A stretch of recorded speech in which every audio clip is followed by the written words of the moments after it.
নামটা যখন আর্জেন্টিনা তখন প্রত্যাশার পারদ আকাশচুম্বী, কিন্তু ফুটবল বিধাতা হয়তো ফ্লোরিডার সবুজ মাঠে অন্য এক মহাকাব্য লিখতে চেয়েছিলেন। একদিকে বিশ্ব চ্যাম্পিয়নদের দাপট, অন্যদিকে পুচকে কেপভার্দের বুক চিতিয়ে লড়াই। ম্যাচের প্রতিটা মিনিটে ছড়িয়ে থাকলো স্নায়ুচাপ আর খাঁটি রোমাঞ্চ।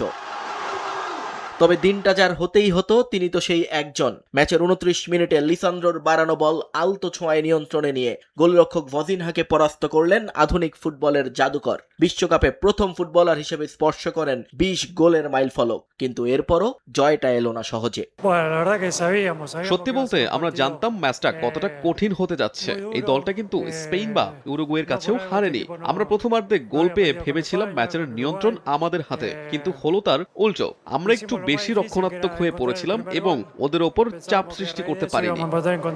2-2 সমতার পর ম্যাচ যখন টাইব্রেকারের দিকে এগোচ্ছিল, ঠিক তখনই 111 মিনিটে ক্রিস্টিয়ান রোমেরোর হেড কেপভার্দের ডিফেন্ডারের গায়ে লেগে জড়িয়ে যায় জালে। 3-2 ব্যবধানের এই জয়ে স্বস্তির নিঃশ্বাস ফেলে আর্জেন্টিনা। ম্যাচ শেষে নিজের মাইলফলক কিংবা জয় সবকিছু ছাপিয়ে মেসির কণ্ঠে ঝরল তাই প্রতিপক্ষের প্রতি সমীহ।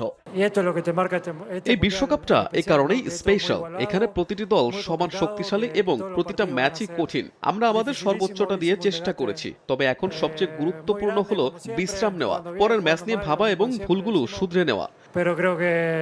গোল করা যদি মেসির অভ্যাস হয়, তাহলে এই ম্যাচে আর্জেন্টিনাকে টেনে গোলার কৃতিত্ব ডিফেন্ডারদের। লিসান্দ্রো মার্টিনেজ কিংবা ক্রিস্টিয়ান রোমেরোরা যে শুধু গোল ঠেকানোতেই পারদর্শী নন, ডেড বল বা সেট পিস থেকে দলের জয়েও ভূমিকা রাখতে পারেন, তা আরও একবার প্রমাণিত। অধিনায়কও ফুল মার্ক দিলেন সতীর্থদের।